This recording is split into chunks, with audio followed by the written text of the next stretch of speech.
the man we hope will be the next Prime Minister of Australia, Tony Abbott. All the signs are that victory is coming, that Australia's Conservatives will return to power after 6 years in opposition, and that Tony Abbott, a man who once trained to be a Catholic priest, will be Prime Minister. Abbott is from the right of his party. It was scepticism about climate change that helped him win its leadership. Opposition to a government carbon tax and an ever tougher stance towards asylum seekers put him ahead in opinion polls. We'll scrap the carbon tax, we'll end the waste, we'll stop the boats.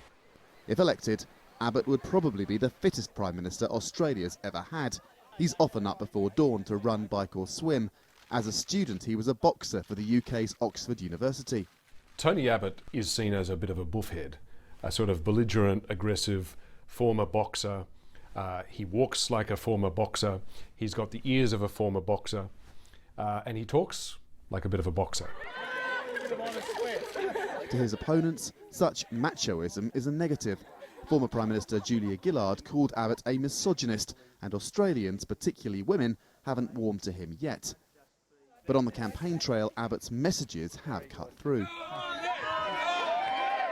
I think that you deserve a better government in Canberra. I think we are a great country and a great people. I just don't believe that we can afford another 3 years like the last 6 years. Abbott has made much of outback visits, promising engagement with Indigenous communities. How are you doing? Good to see you. But his campaign focus has been along the south and east coasts.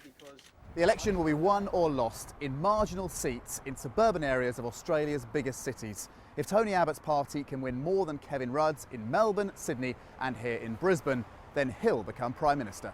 That would give Abbott a global voice and thrust him into the debate about Syria, a conflict he dismissed earlier this week as baddies against baddies. Tony Abbott has always been underestimated. He's defeated all of his sceptics time after time, and he's on the cusp of doing that again. If he reverts to that serious Tony Abbott and manages to keep most of his promises, there's a chance he could actually be quite a reasonable Prime Minister. In all likelihood, that if will start to become clear from Saturday. Andrew Thomas, Al Jazeera, Brisbane.